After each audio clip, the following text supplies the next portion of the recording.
I just give you a figure. 1% fishing boat cost about 25 million US dollar. Just one boat. It's not small money. We need to focus on the human resource development. Because for now, locally, even though we are joint venture, the reason, from my own opinion and experience, we are lack of that capacity. The fishing master ngayon takapenin dari. Nakakawag yon takay. The fishing master na riyan yan bipen kabin. Na riyan konan read the remote sensing. I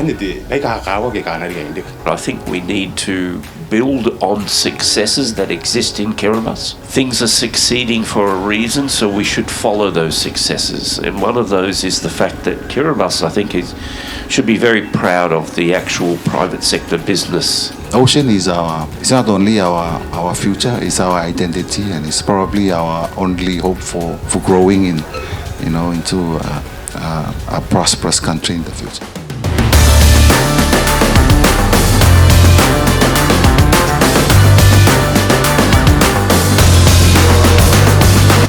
Kamnaberni Maori, and welcome to the special edition of the Oi podcast, the Oi Talkshow. As you are aware of, the Oi is the local weave coconut leaves used by our Kiribati fishermen to shine light in the sea during their night fishing. This evening we are broadcasting live here at the Horizon Beach Cafe in Peso, and we are going to shine more light to our public and audience who joined us online and here in Peso through this talk show called The Maroro. Listeners and guests, I am very honored to be the moderator for this inaugural talk show. And today we are going to harness the power of ideas on how to transform the development of our ocean and fisheries through a deep dive and interactive Maroro with our key speakers. With that note, I am very happy to introduce our key speakers this evening. Mr. Chang Hong Lee, CEO of the KFL joint venture. Mr. Mario So, CEO of the Central Pacific Produce Limited.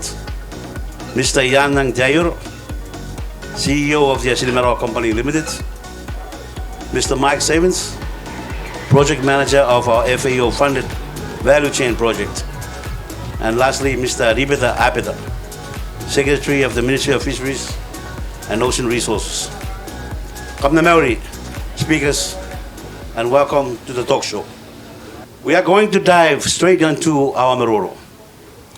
We have two key questions that will guide our conversation tonight, and we'll invite each one of you to make your remarks to each question.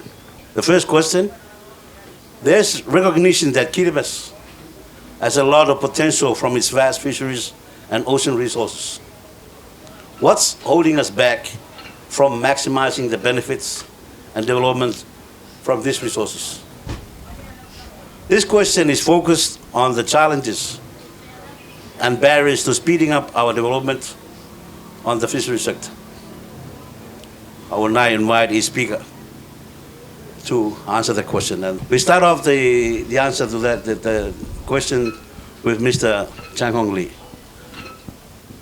You have the floor. Yeah, thank you, Minister. Thank you very much. Thank you for having me here to share some thoughts, my personal thoughts with all of you. Yeah. Okay, before I mention about the challenges here, I would like to share some data which I have with you. You know, tuna is a kind of a major seafood trading in the world. It's big industry in the world. The catch share in the Pacific, in the Western Central Pacific, takes about 55% catch, the world catch, 55%. And the catch contribute from Kiribati water to the Western Central Pacific is about 35%. That means Kiribati contribute a large resource, a large contribution for the whole catch of the world every year. But the catch contributed by Kiribati fleet, as my study is only about 1%. That means our water, we contribute a big catch to the world, but the catch from our own fleet, our own domestic, it's very small. But of course, the government of Kiribati can receive revenue by selling fish license. It's part of government revenue and stable revenue. Actually, it's a major revenue. But there are some questions for me. First, whether this revenue is stable, and second, whether Kiribati can share more from the value chain, the tuna resource. So for the first question, I think based on my experience as an operator, during the low catch season, low catch year in Kiribati, maybe it will affect the government revenue because the fishing vessel might be moving to the other water instead of focus on Kiribati water. So it will affect the government revenue. Second is at the moment, Kiribati mainly get benefit from resource by selling license, but not much involved in the trading of the catch in the region. So how we can make more? How we can get more benefit from the country? I think my understanding is we have to develop our own fishing fleet. If we have our own fishing fleet, first we can control our fleet to focus more in our water. And second, once we have our own fishing fleet, so we can catch the fish. So the government not only receive the revenue from the license, but also get share from the catch, from the trading of the catch. But how to make it? You need to have your own fleet. And how to make your own fleet? You need to invest. Invest to develop your own fleet. It is easy to say to invest, but it's very difficult to run operation. I just give you a figure. 1% fishing boat costs about $25 million US. Just one boat. It's not small money. So we should have people who are very experienced in the vessel design, and also know the vessel operation, and also know the trading. There's a lot of things. And another thing is another element for us to get more share is the infrastructures like the jetty. We have our own boat, we have our own fishing zone, but we don't have a facility to support the operation. So those are the elements we need to focus on. But our challenge is first, whether we have enough money, enough fund to invest. Second, whether we have a people, very experienced people, the team to run operation. Yeah, it's just a view from me. I think those two is maybe might be the major challenge we have facing to get more share, more benefit from our resource. Yeah, thank you. Thank you. Thank you, Mr. Lee. CEO for CBP of the Metaverso. Thank you, Honorable Minister. And before I respond and give my insight and contribution to the question, I would like to give our wish, King, and best wish to our teachers, King. We congratulate them for teaching the kids, especially those that are sitting here, King. We all benefit from our teachers. So happy Teachers Day. Further on, I would like to contribute to what Mr. Lee King, CEO for KFL, and share some insight and experience as well, because I'm representing one of the government-owned company, CPPL. It's a Central Pacific Producers Limited. And I share some of the points that Mr. Lee raised, and these are relate to harvest our own resource. I think one of the things, King, that has been explored by our government is to explore our very own resource. And this resource, it's been harvested through the joint ventures, King, with our development partners and also with our fishing partners especially. My concern here is, he pointed out about, we lack, King, there's a scarcity of technical expertise, that they have the skills in fishing our own resources. I trust that our governments, they have funding that they can pay for the 25 million new vessel, King. That's what Mr. Lee shared earlier. And the main issue and those obstacles that hold us back is our human resource. we need to focus on the human resource development. Because for now, locally, even though we are joint venture, the reason, from my own opinion and experience, the reason why we are doing the joint venture is we are lack of this capacity. That's the key area that hold us back. If we have experienced, qualified captain with the skills of the fishing master, I'm sure that we can harvest our own resource. That's the first thing. The second thing, not only our captain, the key area is the engineering. We need to have a qualified engineer as well, because those are the key people on board that they have to ensure that the vessel is keep running, and they will come back with the cash that we can export, we can process, and we can maximize. Ultimately, we can maximize our benefits from our own resources. I'm joining the government on behalf of our board, and the management of the CPPL. Join the government in thanking our development partners and also our fishing partners, because they are leading us now and they are trying to transfer those skills. But we need to have those skills. It's very hard to do it through the joint venture. It's very difficult to do that. But I think the caps there to maximize, because the only way to maximize is to go and harvest, control the price of our resource. But now we cannot control. And if we are depending on this joint venture through the providing the master fishermen and the engineering, I'm sure it's not going to be sustainable, and it's not going to be the key to maximize our benefits. So it's very costly. The point is very costly to hire those people. You cannot imagine how much they cost to hire them. I've seen it. So that's one of my contribution to this question, and I'm sure there's some plans there. And I thank Mr. Lee, I thank the host, and I thank for inviting CPPL to contribute in this event. Thank you, Minister. Thank you, CEO Tibere. I think from the last two panelists, the key points that they are stressing is infrastructure, the capacity of our skills, and the support services required for. I think those are the key challenges that, if I am correct. Okay, let's move on to our next panelist, Mr. Yan Lang Deor, for your remarks and comments. Iraraba de milita. I got a paya gas and dead my okay. The Mr. Lee or the very often been in a company by in the Bundia in Takini.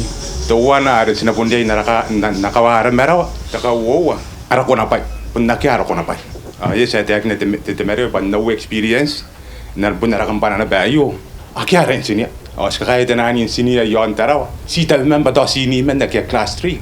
See men, you know, Yon Kiripesa out. See the men there class 1. Or in Granite and I class 5. I saw you look at your pay. You go and talk at Kaibuka, acting the bad. And the Roita Kangang. Kanarona by Sarah Racy, Scaraka Kaibuki Nakawa. The fishing master, I take a in Dari. The fishing master and the and baby cabin, and the end Conan read the remote sensing, and the Pekakawa Canary and Dick. I told Passenaria and develop Mankai, Sarah to JV, Terrari mean, and then the near a plan, or the Tautea, thought BSO, and Indian Gardini Roy by Passenatera, pending I did a Senaro, can start it and I thought what we did in Mankai when they didn't take a Kaibuke. Scenario in Karoi by getting Kariki or Matai. Kariri to what up job by a cabin to what up job by a senior. But I not going to hire Makuri, Elegarakai, I'm a Vitia Gindoki, Kawaira boy, a case now, and I'm a bondo, and then a good in Makuri, Ido, Neratauta on the Pundarakai. Investigate your mat, take up any amita in a toxitera, Itamania, and a contact woman, Tinipan, yet over Yak and again Magu, Karawata, Karawata senior. What I won't go what I don't put Guy at upon Mabu, Metokin the day can air a Garakai, and a parent look to Koraka, and then a parent look in a Habuta Arawaki on Kiribes. And the bay Garawani young way. But when Nakiara on a pipe, he's been a CVB in one and never did. The best in order.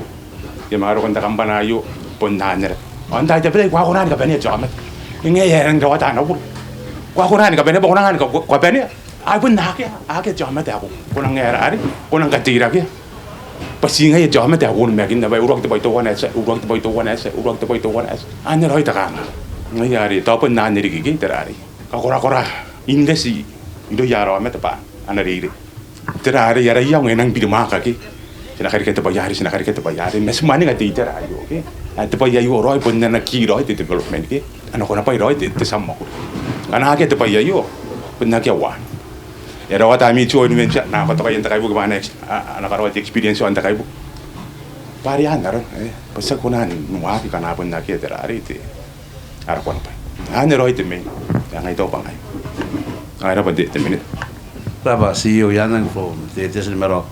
Yeah, you're stressing the point of the importance of capacity training. I hope our team are taking note of those to convey that to the BSO to start planning to increase more capacity, okay, and man our own vessels, not just our own vessels, but our processing facilities as well. We are very fortunate to have our JV partners who will guide us through in that journey. Thanks again, the Yanang. I now relay that to you, Mr. Mike, for your remarks and comments on the question that I raised. Thank you very much, Minister, and thank you all for this opportunity tonight to join you. It's a very interesting opportunity, and thank you. It's great. I'd like to go straight in and explain, as we do have a very large industrial tuna fishery, as we've been talking about. I'd also like to really talk about the nearshore resources of Kiribati.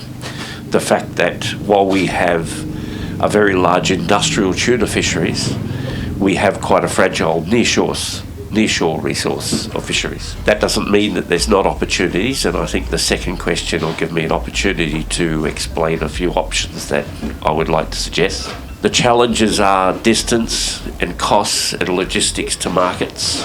And I'd like to just say that I think we need to build on successes that exist in Kiribati. I always believe that things are succeeding for a reason, so we should follow those successes. And one of those is the fact that Kiribati, I think, should be very proud of the actual private sector business operations in Kiribati today. We can use Christmas Island as an example. It's on the world stage for fly fishing, international tourism. It's 100% Kiribati owned, all the operations. When we look at businesses in Kiribati that are successful, they are very successful. They have overcome the logistics of identifying markets and developing quite large businesses in Kiribati, a lot of importation and sales. But they have overcome the challenges of identifying markets to buy from overseas, the logistics of shipping and running businesses successfully. I think that what we need is improved policy to help nurture this success in private sector that we see. What we need to do is to showcase opportunities in the marine fishery sector. There are very good opportunities, and I believe that we can find businesses that are successful in Kiribati willing to invest, and they are the businesses that have basically overcome big challenges and I think can go further. And I'd just like to say also that I think that the youth, we really need the youth to follow and respect the present government policies, and for the youth to help us build future policies to ensure ecological integrity, economic viability in fisheries livelihoods. Thank you very much. Thank you, Mike. You open up some new sort of insight on things that are important, which is the market chains. We can't develop without accessing markets, and I think that's one area that needs to be looked at. Kiribati is well positioned to become one of the, with our waters now, for example, we have 3.5 million square kilometers of water. And that is already an opportunity with the vast tuna resource migrating in those waters. 4 panelists that mentioned earlier, I think you pinpoints the key areas that we need to look at. And is something that we need to start planning ahead to make sure that we generate and maximize benefit from what from our works. Thank you, Mike. The next speaker to provide comments and remarks is our Secretary Ribeta. I now hand the floor to you to provide that comments. What about? Thank you, Moderator, Minister. Thank you very much for the opportunity. And also, just before I share some remarks, I'm very glad to share the platform with our CEOs and colleagues who have spoken before me. And I think the topic is very, very interesting. They've spoken about a lot of important things that we need to focus on in terms of the challenges, the barriers to developing the fisheries sector. If you allow me, the Minister, I just wanted to, as you pointed out, one of the important points, which for me, I believe that it's probably maybe one of the challenge or the barrier. And that is speaking about the volume or the sheer space of our EZ or our ocean space. I think more the speakers already touched upon the importance of this space. It comes with the resources. But I think one of the major, maybe one of probably the challenge right now across the board is the lack of nationwide acknowledgement of the potential the opportunities of our big ocean space. The Minister mentioned we have 3.5 million square kilometers. Okay? The fact that that we have an EZ of that size, when we wanted to compare it, and with all due respect, I don't want to say a few disrespect to other countries, but our EZ is bigger than the land size of India. So that's how you would imagine the scope of the resources that we have in Kiribati. And with that large ocean space, it comes with the resources as well. So tuna is only one of amongst the many abundant resources that we have in our ocean. Mike mentioned about the fly fishing, the fragile coastal resources, where in some parts of our country, especially in Christmas Island, we already seen some opportunities or development in those sectors, like the fly fishing, bait fishing, and maybe other seafood exports. But just wanted to give more context, mainly Minister, to our dear audience here, our students from different schools who join us. I think with this land, large ocean space that we have, we need to know that we probably just utilize less than 10% of it. There are more resources in our ocean that we have not even explored or start to think about developing, and this includes the resources within the sea mounts. Okay? So the sea mounts are mountains in the water, and there are a lot of resources within those. We have many sea mounts in our EZ, probably more than 30 or 40 or many more. And this comes with the resources as well. We have not done any development on this sector. We also have a very abundant resource within the deep sea, because we're out in the deep ocean. Of course, tuna straddle in the surface of the ocean, but when we go down 1, 2, 3 kilometers down to the seabed, then there's more resources there. We have not explored on those. Even at the coastal level, the coastal zone, one of our CEOs, one of our companies, exploiting or sustainably using the resources, which is the sediments or the sand from the lagoon, to dredge and then use the sand or sediment from the sea, also another resource. But I think the point that I wanted to stress is probably as I mentioned, maybe the lack of recognition that the narrative that we have is we are big ocean states, and of course we don't have capacity, but we need to do more. And as speakers mentioned already, we need more ocean entrepreneurs. We need more ocean engineers. We need more biotech people who focus on the ocean. We need private sectors that are captivated on the potential of the ocean. We also need policy makers who are very passionate about developing the ocean. So I think the challenge really is, from my opinion, is because there's too many sectors. Okay? We have the infrastructure, we have the health, we have the other ministries that are focusing on developing the country. But the ocean is very central to Kiribati. And I don't think we have really fully realized this.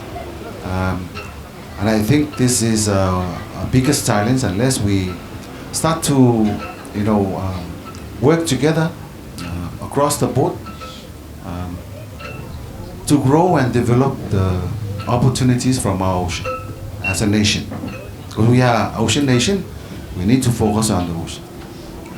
And that's sometimes probably the imbalances or the lack of recognition of this strength that we have in Kiribati, which is our ocean, sort of like dilute some of the priorities that we need to focus on this only resource that we have.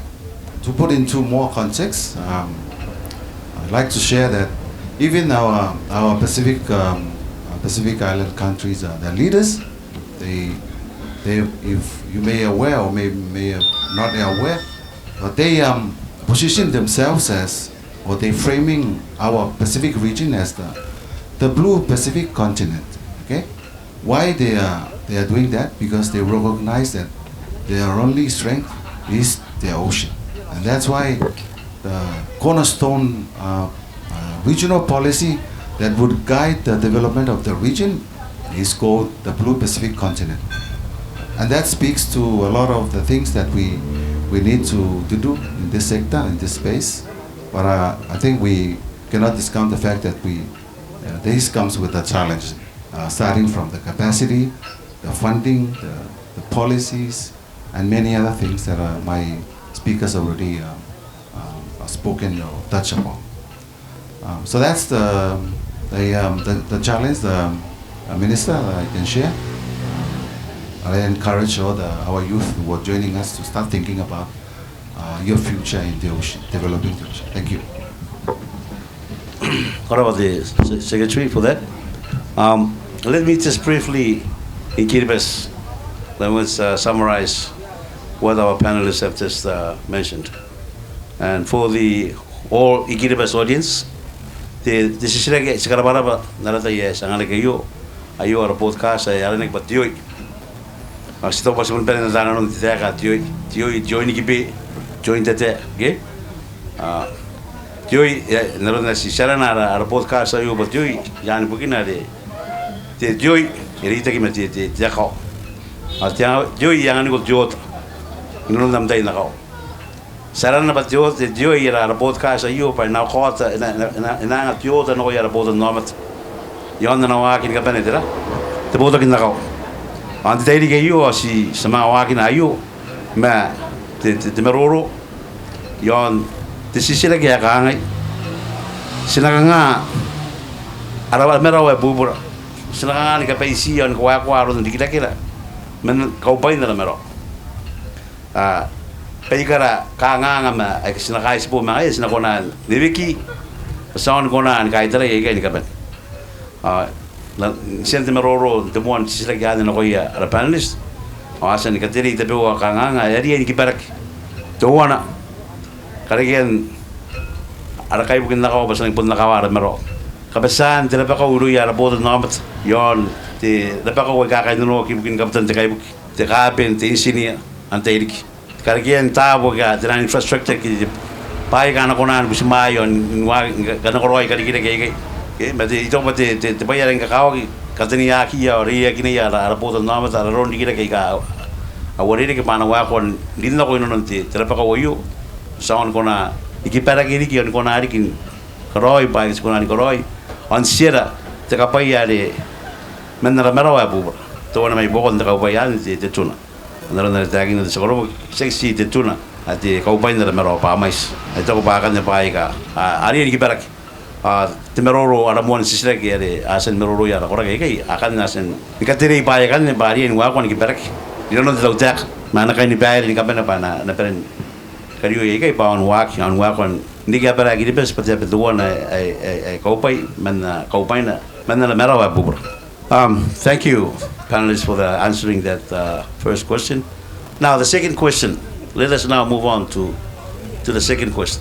The second question relates to now if we are able to manage, streamline, and overcome these challenges and barriers, what are the big ideas that Kiribati should focus on more to build on the existing development?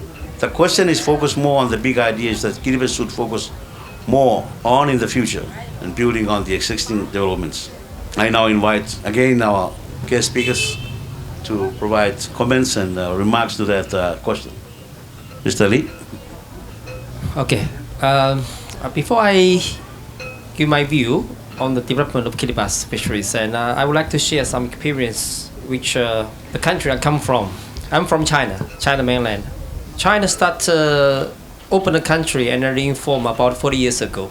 Then 40 years ago, China was really poor, to be honest. Even the conditions even worse than current Tarawa. But the country was fastly developing during past 40 years, and now become the second largest economic in the world. The country well developed. I'm sure some of you here might have visited China recently, and you can see how the country developed. So, but before, China has lots of resource. Our people are hardworking, but it was so difficult to develop. It is so difficult to make people rich because we have big land, we have big resource, we have large population, but we lack of funding, we lack of experience, lack of knowledge in the marketing and management, production. But how to make the country change and make the people rich? Our leaders, they decided to open the country. They decided to reform the system to attract the investors from overseas. So they encourage those investors from overseas by bringing their money, bring their knowledge, bring their people to invest in China. And then at the same time, the Chinese people engage, involved in the operation, and they get knowledge and they get trained, and they become part of the economic in the world. This is how the country developed. So now we come back to Kiribati. Kiribati, you have a lot of resource, very large EZ, as Minister and the Secretary said. They have very large EZ, big resource, and they also have nice people. But how we can make good use of resource for development? Of course, Kiribati, you can do it by yourself. The young generations, you can focus on one direction, and you try do something when you grow up. But it might take time. You can do it, but it might take time. But how to make things change quickly? Maybe attract investors from overseas is option. So the government needs to attract investors. They bring their money, bring their people, and work together with the government. At the same time, the government and also the public and the people start building up their capacity. But how to attract the investors? It's a very important thing. You need to make them feel comfortable to invest in Kiribati. The government needs to facilitate the investment. Make their job easy, make the business running easy, and then they can come. So the government policy is very important. Second is infrastructures. You have investors come to your country to run operation, but your infrastructure is not good enough to support the operation. It will be a problem. If we talk about fisheries sector, the jetty is most important. Without a good jetty, you cannot run operation. So like in our operation, in the fisheries operation, most of the fishing vessel, like a percent vessel, they fish in Kiribati water, but they go to Majuro for transshipment. Why? Because they can receive the other services in Majuro port, like the warehouse, like the repair the net, and some other things. But in Kiribati, we have big fishing ground, and most fishing vessels are fishing here, but they go to the other port for transshipment. They spend 5 days to go and 5 days come back. But in case, if Kiribati, we also have a very good facility here, a very nice jetty facility. And those fishing vessels, they will stay in Kiribati. They will spend more time in fishing Kiribati. And they will buy more fishing days in Kiribati. At same time, if they stay, the boat come to Kiribati for transshipment, and they will provide more job opportunity for the local other business. So my recommendation, just based on my view, maybe for the timing, it is a good idea to attract the investors to invest in Kiribati, work with the people here, or work with the government, bring their money, bring their knowledge to work together. And the second time, and the second thing is the government need to focus on the infrastructure development to support the operation. Thank you. It's just my view on that. Thank you, Mr. Lee. You've identified key important issues that need to be to fast track our development in the fishery sector. Is the enabling environment to attract investments, overseas investments. Thank you for sharing some of the scenarios that you have faced, especially in China, where you open your doors for investment. And through that approach, you managed to develop in 40 years' time. And that is a very quick development. That is what we also need in Kiribati, providing that enabling environments to attract investment, especially to our fishery sector, and the policies that we need to put in place to ensure that all those investments are successful. Thank you, Mr. Lee. I now hand over the floor to the Mary. Thank you, Honorable Minister. And before I share my insights on the question, I think it's very important to support what my colleague, Mr. Lee, already shared. And I strongly agree with the points that he pointed out about the encourage the investors to come and invest, because those are the basis of the partnership. You know, partnership is to help each other, and that's why I really support. And sometimes we lack the capacity; they are coming to fill that gap. But what I think that can contribute further to Mr. Lee's point is to have the foundation of the investors to come and invest in our ocean or in our Kiribati, is to have a strong agreement, lay out both parties what we should do and what we should contribute to achieve that aspiration. You know, sometimes from experience, I think we oversize, okay? Some oversize, some are not. But in the investing, I think it's very important that we have the monitoring and evaluation of that agreement to further strengthen what both parties can assignments in that to achieve that aspiration. And I thank Mr. Lee, especially the KFL, for helping Kiribati in those areas that it's beyond, you know, our capacity. From my own insights on the question, I would like to share further how to address the human capital. That's what I'm stressed about, the barrier and how to overcome. And one of the things that I think it's very important is to focus on the human capital development. Of course, there's priorities, there are policies in place, but I do some research, and I picked and identified that in the priorities, I'm not sure if there's a master fisherman and if there's an engineer that can fix or maintain the operation of the fishing vessel. Those are the areas that I think it should be incorporated and should be realized in our government. I know they know better, but it's just a sharing. We have to embed this kind of mindset in our youth. It's normal that when you ask your kid, what do you want to be when you grow up? And all the time the kids are going to say, to be a pilot. You cannot say, I want to be a captain. All the time, a pilot, a nurse, things that they see all the time, right? So my point here is we have to embed this kind of skill.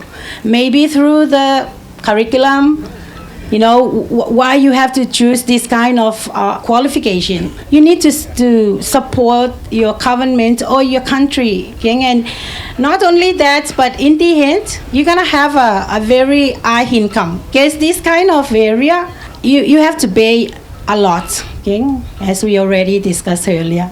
So maybe the kids nowadays they go for the types of career that they seen, but it's about time that we have to share and train them to learn that kind of mindset. Another point that I want to share as well is on we sending our kids to train in this kind of area, maybe the captain, master fishermen, and also the engineers on the vessels and the crew on the vessels. But what we already experience when you go and study and when you come back, what you learn from school is not the same with what on the ground, what reality.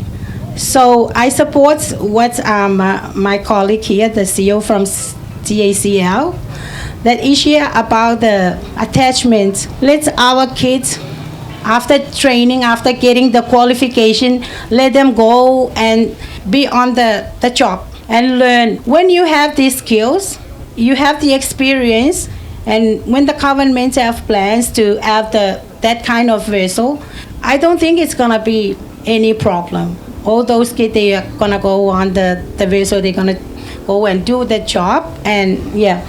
Those are the points that I want to emphasize. Maybe encourage those that are responsible for this to revisit what are the priorities. See what are the priorities and see if there's any chance that this kind of area to support our fishery sector, to have it in the priority for our kids in the future. And those that they have the passion in working in the fishery sector. Thank you, Minister. Thank you, the Mayor, for stressing the importance of capacity building. Mr. Yanang Jair, your views and comments? Yang ibani yang di sira ke yo badera sina focus ya ige. Yung tenan pas kana kangan kira kende tenan existing development ga ige. Nda ugi yang ngai ya sinaria interar mainan. Pas ko na dikira ken karo ka peren ko roin ka pen ya ke mainan. Kana karo ke mainan wa konante belo ko waira. Makana ke roid background ro ya mainan. Ako ko na roin dikira. Tenan background dai ka ya ina non tan mapurin ka pen.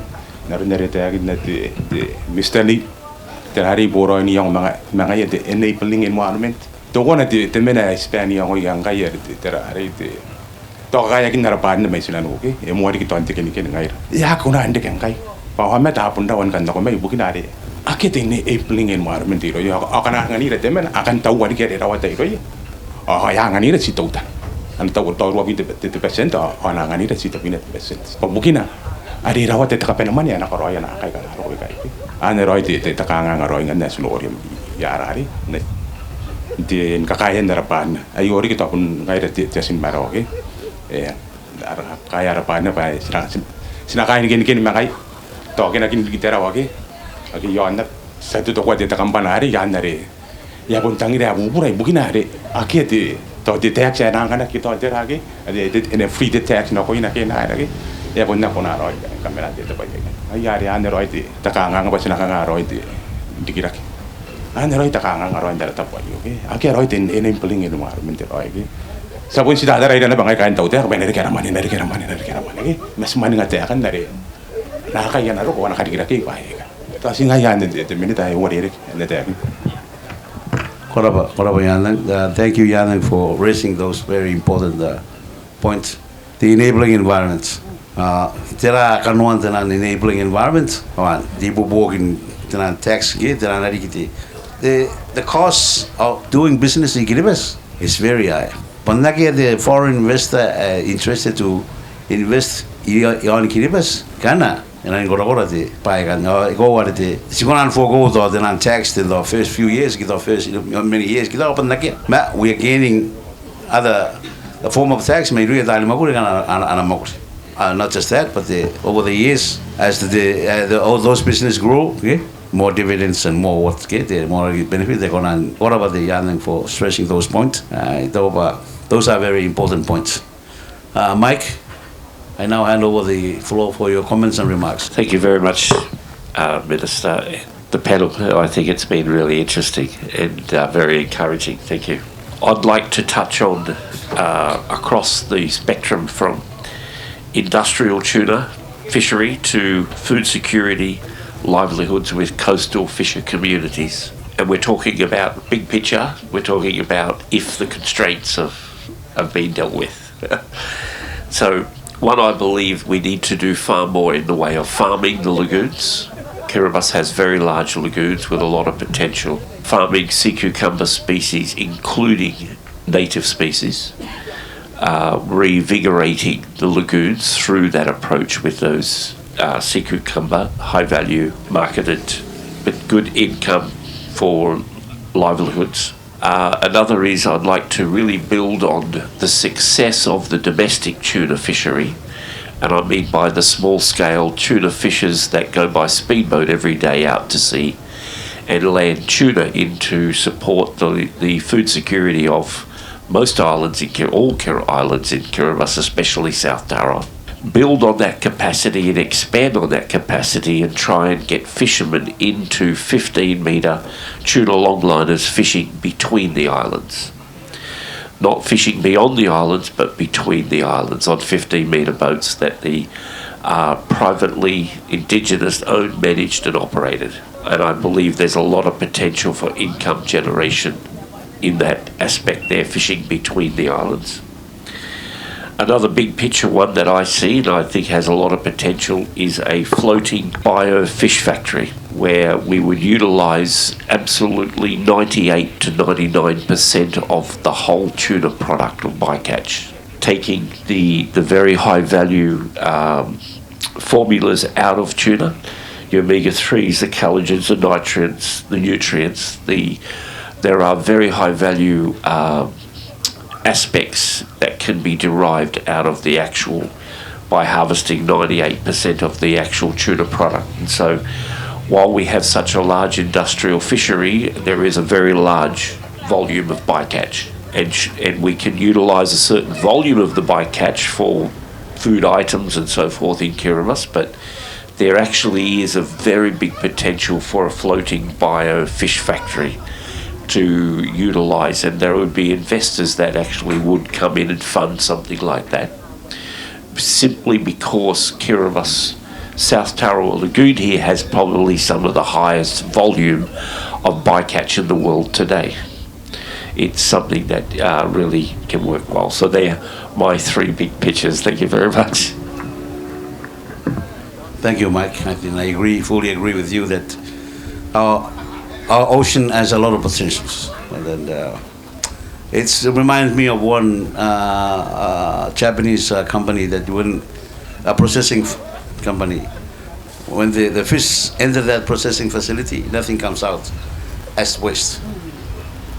All the fish parts have been fully utilized, and I agree with you that those are the kind of things that we need to start looking at. Okay, and then Mike, the Secretary David.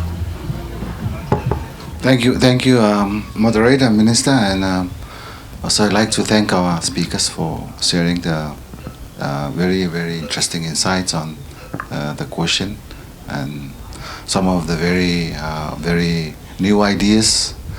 I mean, if I understand correctly, the question that you're posing to us is the scenario when the government manage all the or address or overcome the challenges, should be in a good position to have an enabling policy, and then the government needs to think what are some of the new areas, big ideas that the government need to start investing on or planning to develop from our ocean or fishery sector. Yeah, I cannot agree more with all the points shared in terms of the need to develop our capacity. I think that's the groundwork. The capacity, all areas across the board, whether the engineers or business people. But I think we have to be very strategic in our thinking and our approach, because seeing that the ocean is one of the hope or the future for Kiribati. We need to start thinking, more holistically on the ocean direction, and then once we know that the ocean direction, then all the policies should be in place in terms of the training, the funding, the policies and everything. Some of the big ideas that are shared by, I agree with Mike. These are very, very good ideas. But if I may, I just wanted to also share some of the thoughts in terms of what are the new big ideas that Kiribati need to think on in terms of our big ocean space. The first one really is the first thing we need to do is to try and instill in our mindset that we can be a regional or global fishing or processing giants or hub in the region or in the globally. So what that means really is that, okay, let's say we have a lot of tuna, we have a lot of resource, but we don't have the resources, we don't have the infrastructures. But if we're thinking in the future, we can start to invest on becoming not only the big fishing nation, but also like maybe one of the processing hub in the region. So, and what that means really, it comes with business, engineers, all sort of work that will come together with that direction, to become a fish processing or fishing giant in the world. I think the other one too that I wanted to share, pointing to infrastructures and aligning ourselves with, that we have a lot of tuna, we have a lot of resource. We can also position ourselves, Kiribati can position itself as the main fishing ports in the region. Okay, a lot of the fishing grounds are in our EZ, also in Christmas Island. And just for your information as well, I think the scientists are now forecasting that the impacts of climate change will have the tuna move to the east, more concentrated in the central and the east. So Kiribati will probably benefit immensely from this impact of climate change. That means we will probably receive more tuna in the future. So this means that a lot of the fishing vessels will come and fish near our waters, and they will probably need a port where they can do their maintenance, the servicing, and many other things, offloading and things. So we can also think that Kiribati can become, the main fishing ports in the region or the world. But we have to really think along that line, how we can make that happen, what it takes, to position ourselves or become the fishing ports in the world or in the region. So we need people in the ports, we need captains, we need the infrastructure, we need everything. So this is where we should be thinking big in terms of moving forward with developing Kiribati from a big ocean space or resources. These two and together with points shared by my colleagues here, our panels, I'm only touching upon the fish, the tuna. But like I said before, there's more we can think about out of the box in terms of the big ideas from the ocean. So some of the things that if I allow, maybe there might be very foresight, not but still plausible ideas that can be undertaken in the future. Things like we've never thought about the big ocean can provide energy. Okay, the ocean, the lagoon can provide energy to us. So now we are starting to see projects like through the PUB, another project that wanted to build floating solar farms in the lagoon, because as I said, we have a lot of big space. That's the advantage. But we need to harness more ocean to convert it to electricity. This is probably not the fisheries areas, but also within the ocean realm, within our ocean. Okay, so these are some of the big ideas. So why not start thinking about these things? Because maybe one day we can power the entire country from our ocean. Okay, the second thing is I want also to share that apart from the fisheries, there's a lot of vessels, from developed countries. They usually deploy the research vessels to come and study our waters. Okay? Every year we receive more than 20 or 30 sophisticated research vessels to undertake the studies from the water column up to the sea floor. Why they are doing it? Because they are very interested in the resources that are still not known in our ocean. And they are starting to collect the data, the information. Okay? But these things are not undertaken by ourselves. Because we don't have the research vessel, we don't have capacities.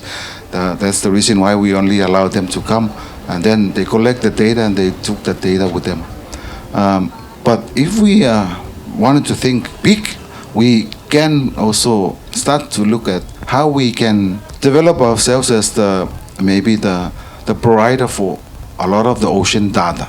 We can have this system in place, all the data collected in our ocean can come into this giant data thing like Google or something, and then these data can be used or sell to companies who develop AIs and technologies that they wanted to learn from the different functions of the ocean to provide the commercial benefits or other things. So, like we can also be the ocean data provider in the Pacific, in the region or in the world.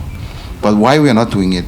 Because we don't have the people, we don't have the policy.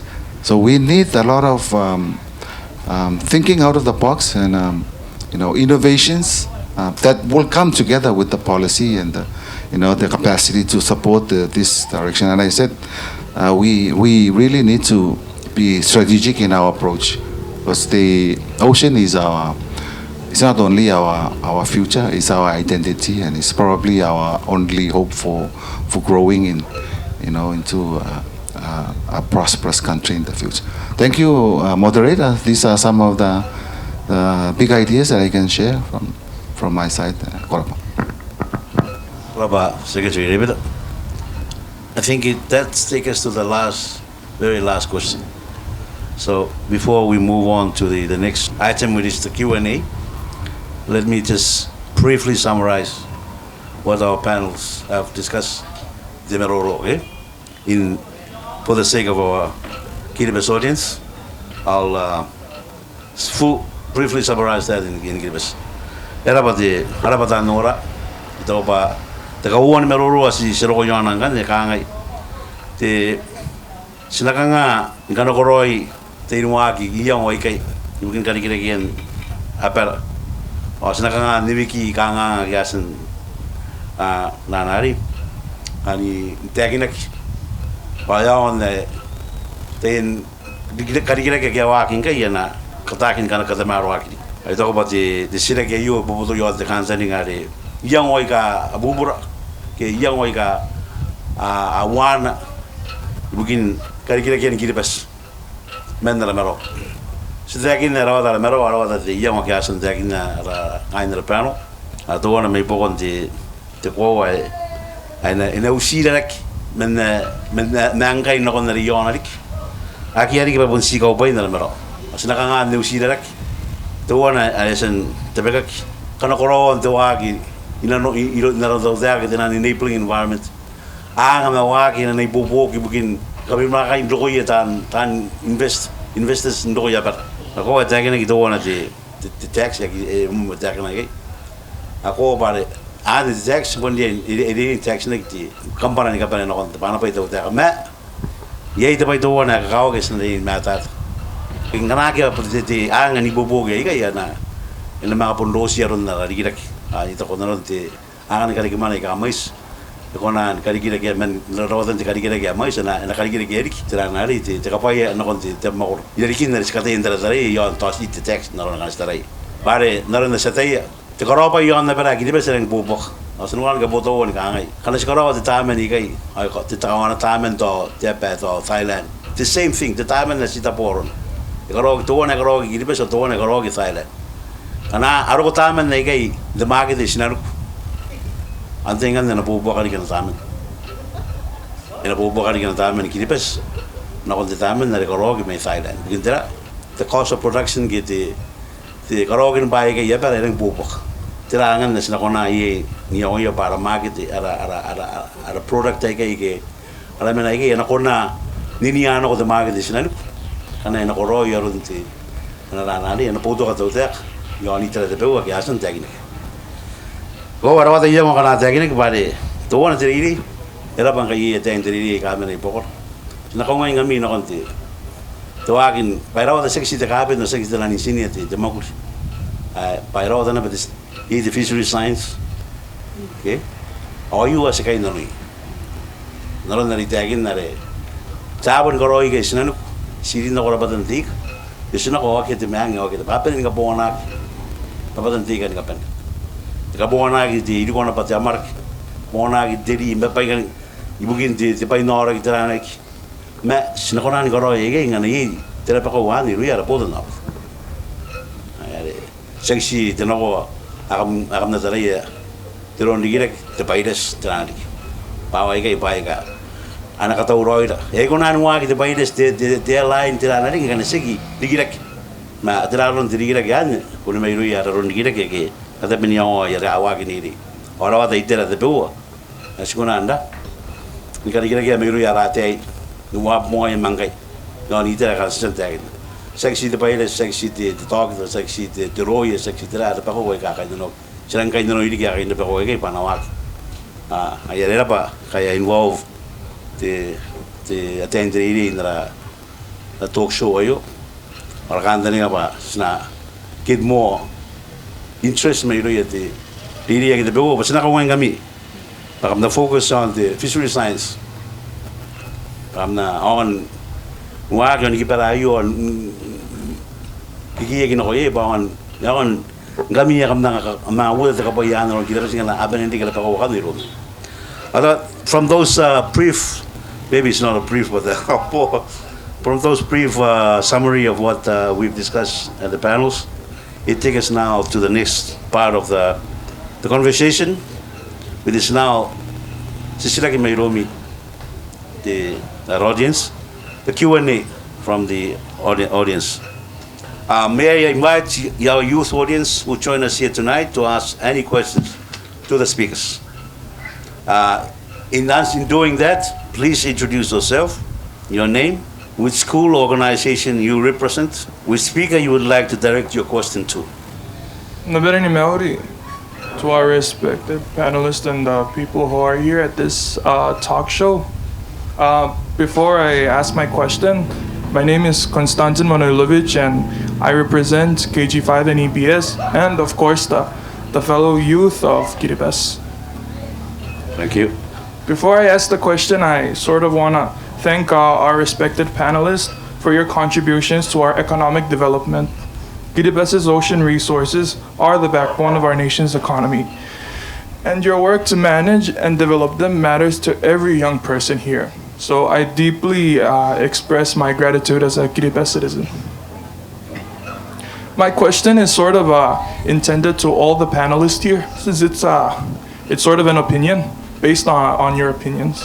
Building on what you've said about our heavy reliance on license revenues, the lack of local processing facilities, the scarcity of technical and engineering expertise, and the need for more domestic investment, I'd like to ask for your views on the concept of developing small-scale aquaculture, which is the farming of fish, seaweed, and other marine products in our outer islands. This approach could increase domestic production, create local jobs and training for our youth, retain greater value within Kiribati, and improve food security. It would also ensure that the outer islands share more directly in the economic benefits of our ocean resources. Importantly, aquaculture may allow us to harvest marine resources at a lower cost and with less specialized technical expertise than large industrial fleets, while helping conserve our wild stocks. From your perspective, how viable is this concept in our context? What major obstacles and opportunities do you see? Which regional partners or models would be most useful for us to learn from? And what specific supports and realistic timeframes would be needed for this idea to be meaningfully explored, including concrete ways schools and youth groups could be involved in the process? Thank you very much, Kostet. That's a very, very good question. you raise a very good point. Aquaculture is the way forward in terms of the wild capture. Okay?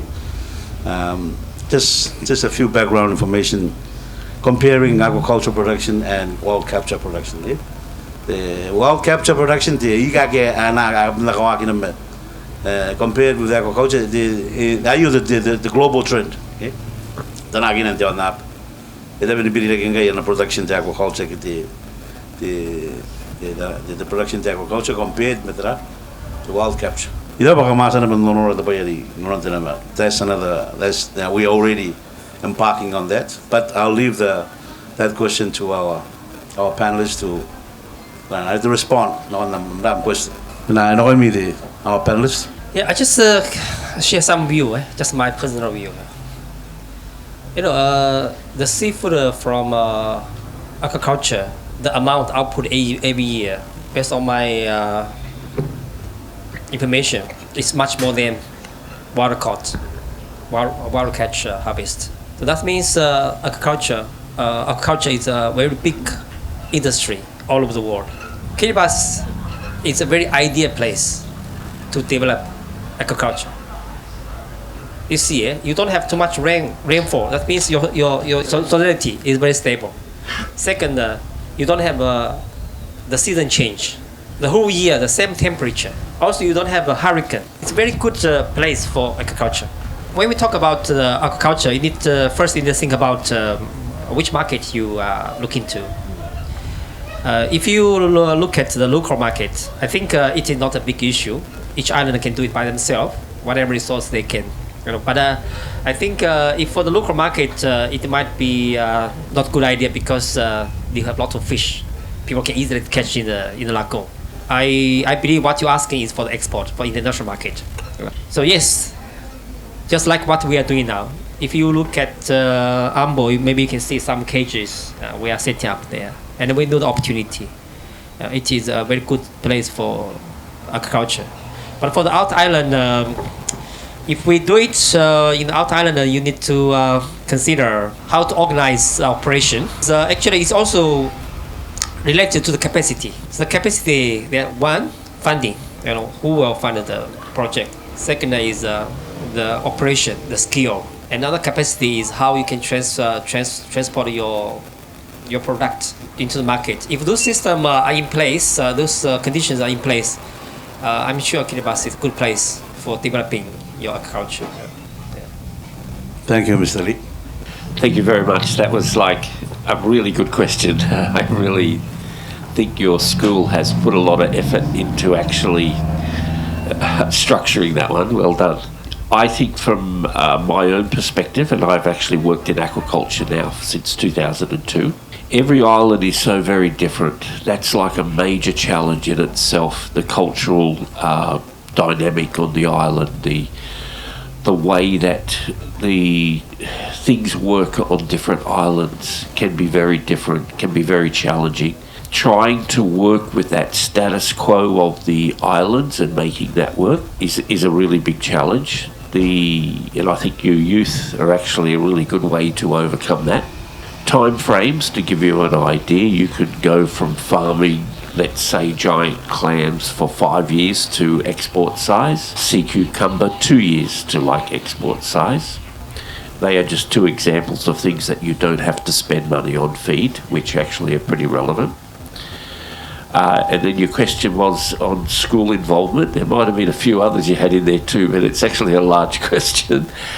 Your school involvement, I think we need you to help us to understand how could we make it work within scholastic years, and how could we keep students interested and engaged enough to seriously take it on, which I think some of us would like to do. So I hope that answers some of it. Thank you very much. Thank you, Mike. I just wanted to add my voice to responses, excellent responses from the panelists, and I thank you, a rep from KG5, for the very excellent question. I think from the ministry point of view, as shared by the panelists, there's a lot of opportunities from the aquaculture. Concepts need to be proven working.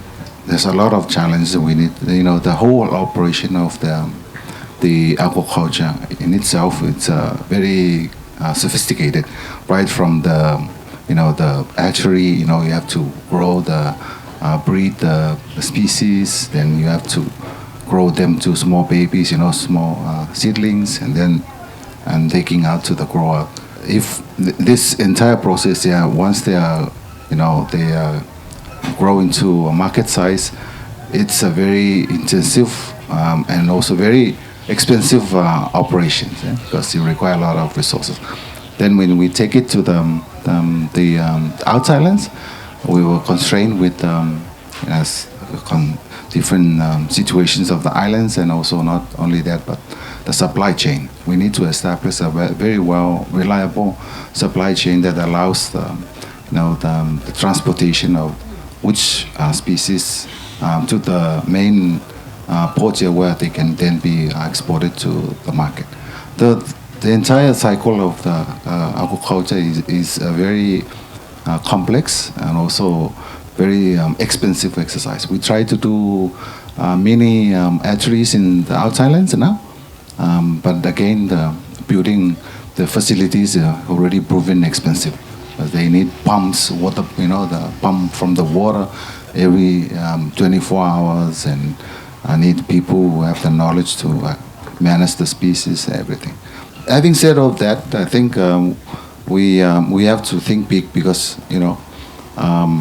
the demand for aquaculture products globally for the seafood is already very big compared to the wild capture. So we have the opportunity to contribute to that global demand, but we just probably need to address some of the things that we don't have in place at the moment, including capacities, the facilities, the supply chain, and funding, the sustainability of these processes or these facilities to allow the operation to run in cycle. From the ministry's point of view, we fully support this venture, not only for the seafood market or the exports, but we also wanted to expand more on this for the food security. Maybe in the outside lands, we're looking at the trend of climate change, and climate change might impact the coastal fisheries more negatively, compared to the tuna. So we'll probably realize a lot of the coastal species are impacted. So aquaculture would be one of the solutions to make ourselves more resilient and retain some of the key food species for the outside land. So it's a win-win concept, but to make it viable, you need sustainable funding, to be able to operate itself. So, and that's still what we're trying to do at the Ministry of Law, to ensure that we have all policies in place and everything to be able to prove that concept. It's gonna take a while, but maybe in the future we'll hopefully have a successful operation for aquaculture. Okay. And thank you, Konstantin, for it's a very good question, and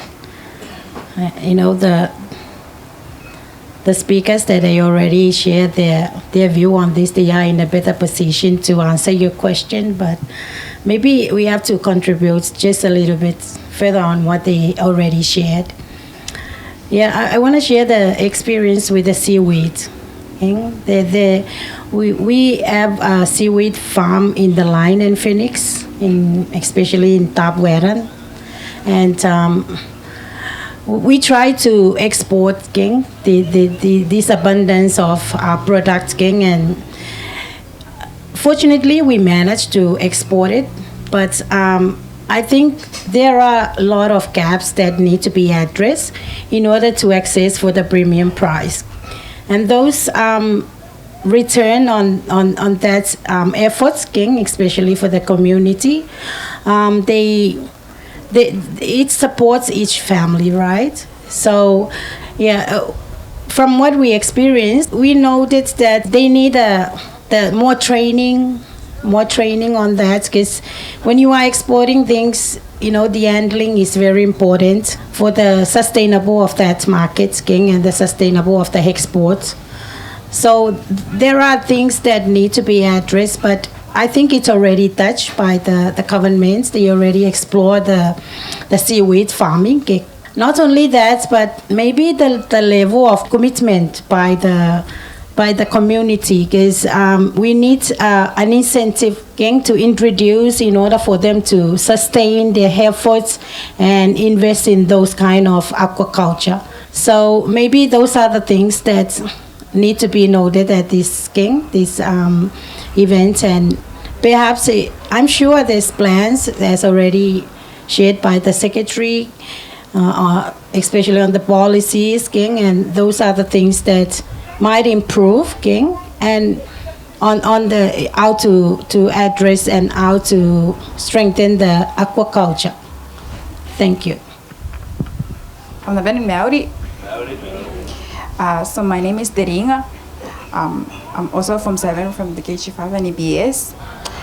And so my question is, I'm not sure if it's related, but so one of my older sister's friend, she went to school, I think in Australia. I'm not sure, maybe in Australia or in New Zealand, and like when she came back for a holiday, and I asked her like what her degree is, and she said that her degree is something with I'm not sure what it is, but it's food science, something like that. And she elaborated on how processing is for like processing tuna, making tuna and stuff, like the chemicals that are required to in order for it to not to go bad, and and so I'm a very curious girl, like what are projects or maybe investments, current projects that my sister's friend, when she came back, what are the projects that she will utilize, that her skill that she went to school for, what are the that she can utilize her skills in. Okay, thank you for your question. I think I'm in a good position to answer your question because we are a factory. I just let you know, I'm from KFL. Before we start our operation, we recruit nine young people from Kiribati, and we brought them to Fiji in our factory for training. So one of them were trained for quality assurance manager. I know the food science actually is a very good subject to learn. Yeah, it's related to lots of industry. Like for us, for the fish factory, we need a QA manager. We need a QA staff who their job is to make sure what our product processed are suitable for the human consumption. So like your sister's study, after she come back, she can work in the factory, involved in the quality assurance. Even in the farming project, we still need someone knows about the food science to make sure what our operation, what seafood we feed up is suitable for the human consumption. And another thing, the fish we process here, the fish we farm here, we were sent to overseas, sent to the international market. For purpose to enter the market, your company should have international certification. Like for example, you need to have HACCP. HACCP is quality control, risk control system. And then you need to have such kind of the other like SGS, BRC, those kind of qualification certificates. Who do this job is the people who knows about the food science. They need to do the job. Yeah. So every time when the auditors from overseas come to carry out auditing in Kiribati, they need someone to talk to them, introduce to them about the operation and answer their questions. So those are the jobs you can easily find. Another job is maybe your sister can come back to work in the public health to make sure all the restaurants here they meet the hygiene requirement. Those are also part of the food science. Yeah, so there are lots of opportunities. Yeah. Okay. That's a very good question from reps from KG5 and EBS. Just wanted to add on to what Mr. Lee said. So some of the projects or what government is doing now related to the field of food science. Not only what the factory KFL is doing can employ some of those qualified food scientists to work in the factory, but also just wanted to mention that the ministry is also, last year we created this new division that's called the seafood laboratory to look at the toxicology of seafood. So these guys will look into more analysis in terms of the quality of the food that we're going to export. Sometimes there's a requirement that the samples from each of the product need to be sent to the labs to be able to analyze and that they meet the standards. And that usually right now these samples are sent to Fiji, Australia, New Zealand. But with this new division, then we can be able to do this locally in country. And we need people with those qualifications to be part of this division. I think the other one as well might be related to the food science. Would include a project like what Mike is doing, like they're doing the micro canning. Yeah? They're starting to do the micro canning stuff. So micro canning is processing of food into the cans, and then the whole range of protocols and standards that need to be looked at in terms of before they can be reach the product side. And people with food science qualification are also good candidates to this kind of a project. I think the last one is probably on that maybe just private sectors have not really looked into this, because most of the time when the graduates came back, they often see the jobs to be with the government. Okay? But I think we need to start thinking about the more entrepreneurs, kind of business where these people graduate, they can start to form their own their business, and they contribute to some of these services. And they're the services that can provide the qualification, certification, and even contributing some of if the private sectors are thinking about value adding is like the repackaging some of the product to increase more their value, like the tuna turkey, some of the other products.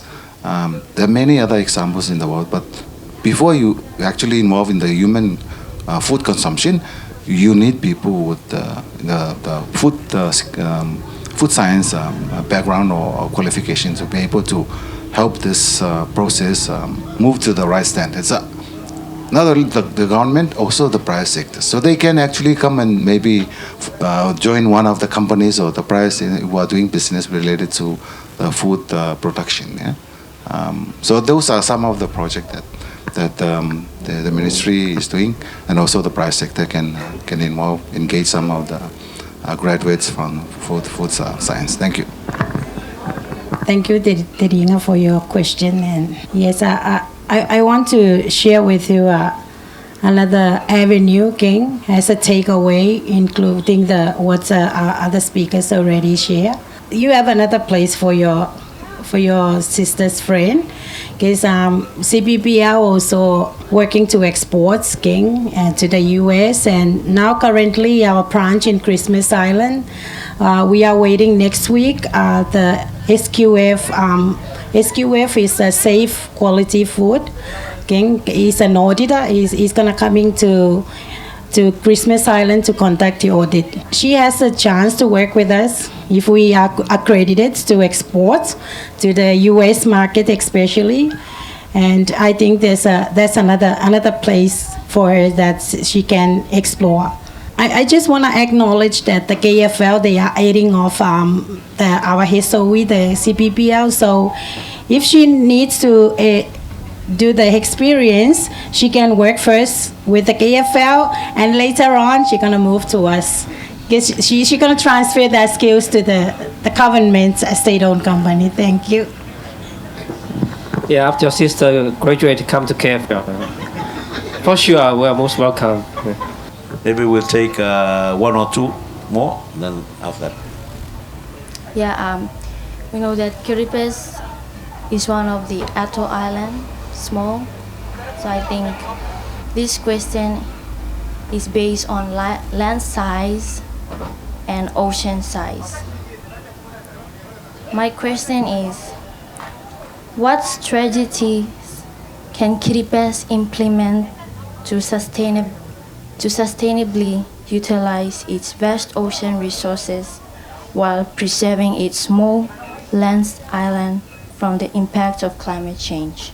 Question itself is very broad, and I'm sure some of the panelists already sort of touch upon in terms, some of the how can we, what are the strategies we need to put in place to be able to maximize benefits from our big ocean, but also protect the land size. One of the things we wanted to share, maybe related to the question, is the way, just maybe a way of background. So the way the EZ, the Economic Exclusive Zone, are formulated. Like for us, we have big ocean zone because it was based on the calculations of the land size, the land mass or the coastlines, and then from there 200 nautical miles, and we are very lucky because we have 3 groups of islands where the calculation was based to determine our EZ, and that's the reason why we have a big ocean. So, if climate change affects the land mass and the coastlines, the question is our ocean space also reduced, diminished, or what happens? So that question has been addressed by the leaders. The leaders, they've been doing a lot of campaigns to the global community, and the UNCLOS. The UNCLOS is the UN Ocean, the Law of the Sea. What they've said is that regardless of the impacts of climate change on the coastlines, which determine our ocean space, they say that even if our coastline disappear, we wanted to assert that our ocean space remain there. Economic exclusive zone will remain as it is, even though our islands disappear. So this is the narrative now that has been endorsed at the leaders level by all the Pacific Island leaders, and they're moving to advocate this to the international community, depositing all the coastlines and the coordinates and the EZ, and make the narrative say, okay, this is our coastline now, this is our EZ now. This will remain in perpetuity, or as long as, regardless of anything, any climate disappearing of the nation or climate change or anything. So our land space will remain as it is in the future, even though our land mass is more. So that's just one part of the question that I wanted to address. So we are all aware of this ongoing work in this space. Okay, thank you. That's take us to the last part of the talk show. Ambassador for joining us. Thank you, speakers, for your great insight, and stay tuned for more episodes of the OI podcast. Thank you all.